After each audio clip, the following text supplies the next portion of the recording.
Mari kita menjadi para pesiara pengharapan yang terus berjalan di dalam pengharapan dan memberikan harapan kepada mereka yang mungkin hari-hari ini kehilangan harapan itu.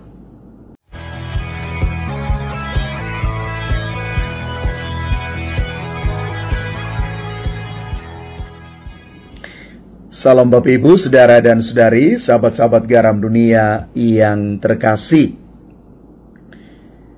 Hari ini kita bersama merayakan Hari Orang Sakit Sedunia. Dan kita boleh mengambil waktu sejenak hari ini untuk secara khusus mendoakan saudara-saudari kita yang sementara sakit, yang membutuhkan perhatian dari kita. Tahun rahmat ini, jubileum yang boleh kita rayakan, semoga menjadi tahun penuh pengharapan bagi mereka yang sementara sakit. Harapan yang pasti tidak mengecewakan, harapan yang memberikan kepada mereka semua kekuatan dan pemulihan. Dan bacaan suci hari ini yang diambil dari Injil Markus bab 7 ayat 1 sampai dengan 13 mengantar kita sekalian untuk merenungkan lebih dalam apa yang diharapkan oleh Yesus bagi kita, yakni kebenaran sejati itu adalah mengikuti hati nurani, bukan semata tradisi. Konteks Injil Markus bab 7 ayat 1 sampai 13 menceritakan tentang Yesus yang dihadapkan oleh orang-orang Farisi dan para ahli Taurat tentang tradisi mencuci tangan sebelum makan. Yesus menanggapi mereka dengan mengutip nubuat Yesaya dan menekankan pentingnya mengikuti hati nurani, bukan sekadar mengikuti tradisi yang sudah ada. Yesus menekankan pentingnya mengikuti hati nurani. Hati nurani jauh lebih utama daripada sekadar tradisi. Ini berarti kita perlu mempertimbangkan apa yang benar dan salah berdasarkan prinsip-prinsip moral, bukan hanya mengikuti aturan-aturan yang sudah ditetapkan. Maka Yesus mengutip nubuat Yesaya yang menyatakan bahwa orang-orang Farisi dan para ahli Taurat, mereka hanya mengikuti tradisi, bukan kebenaran sejati. Ini berarti kita perlu mencari kebenaran sejati, bukan hanya mengikuti apa yang telah ditetapkan oleh orang-orang lain. Selanjutnya juga konteks Injil hari ini, Yesus menekankan pentingnya orang menghormati orang tua, bukan hanya dengan kata-kata tetapi juga dengan tindakan. Hormat bakti kepada orang tua. Bapak Ibu saudara-saudari yang terkasih, dari Injil hari ini kita mau juga mengambil satu dua bahan refleksi untuk kita. Kita perlu mengikuti hati nurani, mempertimbangkan apa yang benar dan salah berdasarkan prinsip-prinsip moral,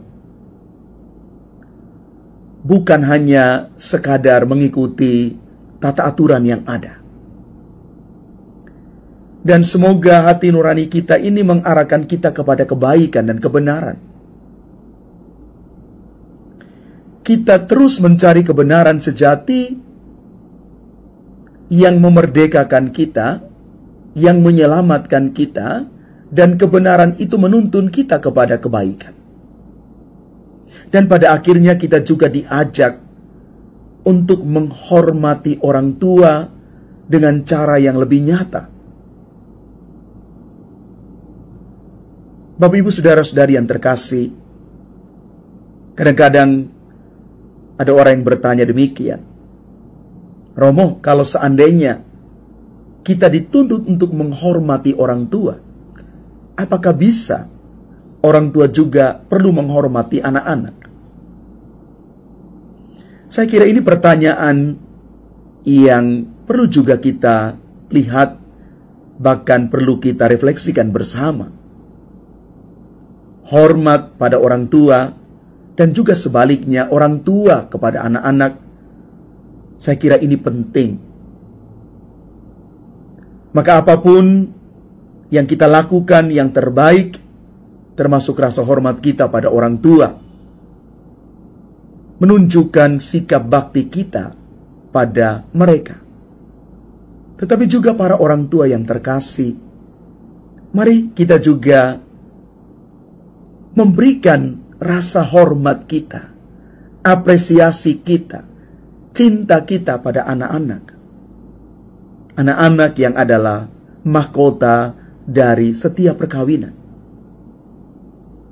Maka kalau setiap keluarga menjunjung tinggi rasa hormat, saling mengapresiasi ini menjadi budaya dalam satu keluarga, saya sangat yakin dan percaya bahwa keluarga-keluarga sudah menghadirkan Allah di tengah keluarga Bapak Ibu. Mari Bapak Ibu, saudara-saudari yang terkasih, di hari ini kita mau mengambil waktu secara khusus mendoakan mereka yang sementara sakit, mengunjungi mereka yang mungkin hari-hari ini membutuhkan sentuhan kita, perhatian kita, terlebih para orang tua dan juga anak-anak, sekali lagi, yang membutuhkan perhatian, membutuhkan cinta dari kita. Ambil waktu Bapak Ibu, luangkan waktu sejenak. Karena ketika kita merelakan diri kita dikasihi, kita juga siap mengasihi dengan cara kita. Dengan demikian, Bapak Ibu, saudara-saudari yang terkasih, kita sudah menghadirkan semangat kasih itu di dalam diri kita, di dalam keluarga-keluarga dan komunitas kita, dan kehangatan itu, sentuhan manusiawi itu sekali lagi bisa menyembuhkan, bisa menguatkan, dan memulihkan. Mari kita menjadi para pesiara pengharapan yang terus berjalan di dalam pengharapan dan memberikan harapan kepada mereka yang mungkin hari-hari ini kehilangan harapan itu. Tuhan memberkati kita sekalian. Amin.